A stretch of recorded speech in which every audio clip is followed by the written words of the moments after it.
Hello friends, welcome back to my YouTube channel again. आज हम आपके लिए एक बहुत इम्पोर्टेंट टॉपिक लेके आए हैं। अगर आप देखें उस टॉपिक को, तो जो हेडिंग दिया गया उसमें, तो हेडिंग है application letter for changing subject. जो हेडिंग है तो वो क्या है?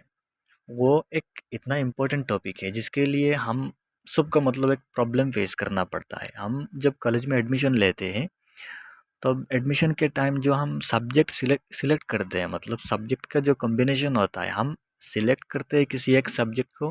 फिर जब सब्जेक्ट का एलोकेशन होता है, तो वहाँ से दूसरा ऐसा कोई सब्जेक्ट आ जाता है हमारे मतलब पार्ट में, जो बिल्कुल इंटरेस्ट नहीं है हमारा। तो इस पर जाके प्रॉब्लम क्रिएट होता है कि सब्जेक्ट को बदलना पड़ता है। जब बदलने जाते हैं तो कॉलेज अथॉरिटी से यही ऑर्डर होता है कि आप भाई एक एप्लीकेशन लेटर दे दो, प्रिंसिपल को एप्लीकेशन दे दो, तो सब्जेक्ट का चेंज हो जाएगा। तब जाके प्रॉब्लम क्रिएट होता है कि भाई एप्लीकेशन लेटर कैसे लिखे, मुझे तो ये नहीं आता, कहाँ जाए, किससे कहे। तो हम क्या करते हैं, एक दूसरे के पास जाते हैं, भाई मुझे एक एप्लीकेशन लेटर दे दो। गूगल पे सर्च करते हैं तो गूगल अच्छा एप्लीकेशन नहीं मिलता गूगल पे जो पूरा फिट है। तो उसके लिए जो प्रॉब्लम होता है आज, उस प्रॉब्लम का सलूशन तो पक्का हो जाएगा। तो आप देखिए, अगर आप अभी तक एप्लीकेशन लिखना नहीं जानते एंड आप डिग्री कर रहे हैं, तो देखिए एप्लीकेशन ना जानने में कितना मतलब शर्मिंदगी महसूस करना पड़ता है, ये तो आप समझ ही सकते हैं।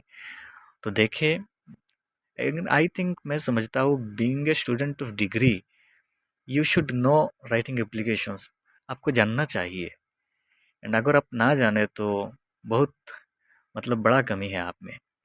तो देखिए उसको पहले, जो एप्लीकेशन लेटर है चेंजिंग सब्जेक्ट, तो फर्स्ट उसमें आप मतलब योर नेम जहाँ लिखा है ब्रैकेट पे आपका नाम लिखो, फिर एड्रेस लिखो एंड सिटी लिखो। उस पैराग्राफ में सिटी लिखो, स्टेट लिखो, ईमेल एड्रेस भी दे दो, फ़ोन नंबर भी दो। ईमेल देना ज़रूरी इसलिए है कि आजकल में क्या होता है, जो इंस्टीट्यूशंस है वो एक स्टैंडर्ड लेवल पे काम करता है।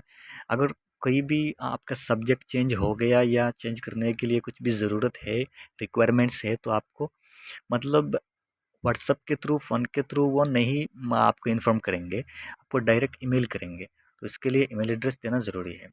इसके बाद जो होता है, जो डेट देना है, तो यहाँ आप डेट लगाओ कि 26 अगस्त 2023 लिखा है। ऐसे आप मतलब किसी भी मतलब महीना का नाम पूरा लिखो, 2 जुलाई, 3 जनवरी 2023 ऐसा करके लिखो। फिर आता है प्रिंसिपल्स नेम। तो प्रिंसिपल्स नेम यहाँ मतलब जहाँ आप सेंड कर रहे हैं उसका पूरा एड्रेस चाहिए यहाँ उस पे। तो इसके बाद आता है सब्जेक्ट। सब्जेक्ट पे ऐसा मतलब एक कॉमन सब्जेक्ट देना है, जहाँ हमने लिखा है request for change of subject in first semester BA BSc BCom, जो भी हो। तो आप लिख सकते हैं request for change of subject भी लिख सकते हैं, request for subject change in first semester भी लिख सकते हैं। कुछ भी आप लिखो, हो जाएगा, कोई बात नहीं। फिर आता है मतलब जो मेन बॉडी है, तो मेन बॉडी पे आने के बाद आप डियर सर कहो या रिस्पेक्टेड सर कहो, रिस्पेक्टेड प्रिंसिपल सर कहो, यही मतलब बेस्ट होगा। उसके बाद स्टार्ट होता है main body. I hope this letter finds you well. I am writing to request a change of subject for my first semester BA और बीएससी और बीकॉम प्रोग्राम एट, ब्रैकेट में क्या है, कॉलेज नेम है। उसमें आप कह रहे हैं कि I hope this letter finds you well. क्या मैं समझता हूँ, आई होप मेरा ये लेटर आपको डिस्टर्ब नहीं करेगा, ऐसे आप मतलब शुरुआत करते हैं। I am writing to request a change of subject for my first semester. मैं ये लेटर लिख रहा हूँ मेरा सब्जेक्ट चेंज करने के लिए फर्स्ट सेमेस्टर में। कॉलेज का नाम भी दे दिया आप। तो इसके बाद आता है जो करंटली आई हैव सिलेक्टेड, फिर वो उस ब्रैकेट में सब्जेक्ट का नाम फॉर माई कोर्स, कि करंटली मैंने जो सब्जेक्ट सिलेक्ट कर लिया फॉर माई कोर्स, मेरे कोर्स के लिए, but after careful consideration and consultation with my academic advisers. Select करने के बाद जो बट से स्टार्ट होता है, उससे मतलब यह होता है आफ्टर केयरफुल कंसिडरेशन के and consultation with my academic adviser, जो मेरा एकेडमिक एडवाइज़र्स है, जो मेरे टीचर्स है और भी जो है मेरे पेरेंट्स वगैरह जो भी समझ लो, उनके पास डिस्कस करने के बाद मुझे ऐसा लगा कि आई बिलीव दैट डिज़ायर्ड सब्जेक्ट जहाँ है वाई लिखा, डिज़ायर्ड सब्जेक्ट मतलब आपका न्यू सब्जेक्ट जो आप चेंज करना चाहते हैं, जो न्यू लेना चाहते हैं, डिज़ायर्ड सब्जेक्ट पे वही बैठाएंगे।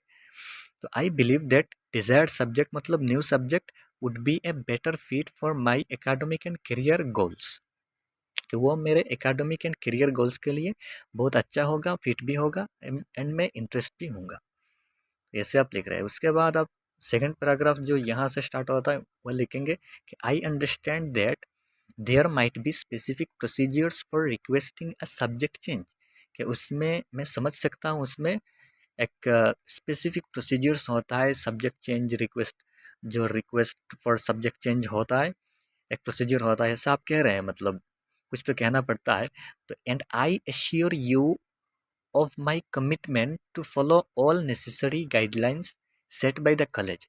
एंड आप कह रहे हैं कि मैं एश्योर कर रहा हूँ आपको, कि मैं कमिट भी कर रहा हूँ कि मैं जितना भी रूल्स होगा, नेसेसरी गाइडलाइंस होगा कॉलेज के द्वारा सेट किया गया, उसको मैं फॉलो करूँगा, क्योंकि मुझे तो सब्जेक्ट ही चेंज करना है, तो आप लिखना पड़ेगा ऐसा। उसके बाद होता है कि I am ready to adjust my schedule and completely any additional requirements to facilitate a smooth transitions तक है। कि आप कह रहे हैं कि I am ready to adjust, मैं एडजस्ट करने के लिए रेडी हूँ। माई शेड्यूल मतलब जो भी मेरा डेली लाइफ रूटीन है उसको चेंज करने के लिए, एडजस्ट करने के लिए मैं रेडी हूँ। And complete my additional requirements, and जो भी एडिशनल रिक्वायरमेंट्स होगा to facilitate smooth transition, smooth transition को करने के लिए, स्मूथ ट्रांजिशन होता है जो स्मूथली, जो आप सब्जेक्ट चेंज करने में जितना रिक्वायरमेंट्स होगा, ट्रांजिशन एक चीज़ को दूसरे चीज़ में जब ट्रांसफॉर्म करते हैं उसको तो ट्रांजिशन कहा जाता है। तो सब्जेक्ट को चेंज करने के लिए जितना भी रिक्वायरमेंट्स होगा उसको फैसिलिटेट करने के लिए आप रेडी हो, एंड आप एडजस्ट करने के लिए आपके टाइम शेड्यूल जो है उसको एडजस्ट करने के लिए रेडी हो, ये आप मतलब उस पैराग्राफ में आपने लिख दिया। उसके बाद आता है उस पैराग्राफ, इसमें आपने लिखा आई kindly request your approval for this subject change and appreciate your consideration of my request. आप रिक्वेस्ट कर रहे हैं कि मैं काइंडली आपको रिक्वेस्ट कर रहा हूँ कि आप अप्रूवल दीजिए उस सब्जेक्ट चेंज के लिए, and I appreciate your consideration, and मैं आपकी कंसिडरेशन को अप्रिशिएट भी करता हूँ ऑफ माई रिक्वेस्ट, मेरे रिक्वेस्ट को जो आपने कंसिडर किया उसको मैं अप्रिशिएट करता हूँ। उसके बाद कह रहे हैं कि your support would contribute significantly to my academic journey, कि आपके सपोर्ट मेरा एकेडमिक जर्नी में एक बहुत बड़ा रोल प्ले करेगा, एक सिग्निफिकेंट रोल प्ले करेगा, जर्नी में सपोर्ट करेगा, आपके सपोर्ट जो है एक रोल प्ले करेगा। And I am confident that, and मैं कॉन्फिडेंट हूँ। डिज़ायर्ड सब्जेक्ट मतलब वाई लिखा जाए, डिज़ायर्ड सब्जेक्ट आपका नया सब्जेक्ट जो आप लेना चाहते हैं अभी, तो desired subject will enable me to excel and contribute positively to the college community, कि वो नया सब्जेक्ट मुझे एक्सेलेंसी पे जाने के लिए मतलब हेल्प करेगा, एंड कॉलेज कम्युनिटी के लिए मैं कुछ पॉजिटिवली कंट्रीब्यूट कर पाऊँगा। मतलब आपका इंटरेस्ट दिखा रहे हैं कि मैं अगर नया सब्जेक्ट लूँगा तो बहुत ज़्यादा मतलब उस पे क्या करते हैं, कॉलेज में कंट्रीब्यूट कर पाऊँगा, ज़्यादा मार्क भी ला पाऊँगा, ऐसे आप कह रहे हैं। उसके बाद है thank you for considering my request. आप थैंक यू कर रहे हैं कि आप मेरा रिक्वेस्ट को कंसिडर करने के लिए। I am looking forward to your response and any further instructions that may be required. And आप कह रहे हैं कि मैं लुकिंग फॉरवर्ड मतलब मैं देख रहा हूँ और मैं वेट कर रहा हूँ आपके रिस्पॉन्स की, and any further instructions that may be required, and अगर कोई फर्दर रिक्वेस्ट इंस्ट्रक्शंस हो, रिक्वायरमेंट्स हो, उसके लिए मैं वेट कर रहा हूँ, मैं आपकी राह देख रहा हूँ, तो आप प्लीज़ रिस्पॉन्स कीजिए, ऐसा आप लिख रहे हैं। उसके बाद तो सिंसियरली कह के आपका नाम यहाँ लिख दो। उसके बाद स्टूडेंट्स आईडी आपके मतलब रोल नंबर जो है और एप्लीकेशन नंबर जो है उसको यहाँ लिख दो, फिर थैंक यू कह के मतलब उसको एंड कर दो। तो ये देखो बहुत ज़रूरी होता है, हमने भी ऐसा फेस किया प्रॉब्लम को कि ऐसा एक अच्छा लेटर हमको नहीं मिलता। अच्छा लेटर लिखने के लिए बहुत मतलब सर्च करना पड़ता है गूगल में भी, फिर भी अच्छा लेटर नहीं मिलता। तो आई थिंक ये इनफ होगा। अगर आपको ऐसा लेटर चाहिए तो उसको देखो, समझ लो एंड स्क्रीनशॉट लेके रख दो एंड उसको क्या करो, कॉपी पे लिख के रख दो एंड याद भी कर लो, तो काम में तो आएगा ही ज़रूर एंड आप शेयर भी कर सकोगे दूसरे के साथ। तो आई थिंक ये वीडियो अगर अच्छा लगे तो लाइक भी कर देना, शेयर भी कर देना एंड सब्सक्राइब भी कर देना मेरे चैनल को। यही मतलब आपका लाइक, शेयर, सब्सक्राइब हमें इंस्पायर करता है कि आपको भी कुछ सिखाएं, हम भी कुछ सीखें। उस वीडियो बनाने के थ्रू हम भी सीखने की कोशिश कर रहे हैं, ट्राई कर रहे हैं कि जितना हो सके हमारा बेस्ट शेयर करने की। तो बने रहिए हमारे साथ एंड चलें नेक्स्ट मिलते हैं अगले वीडियो पे। Thank you.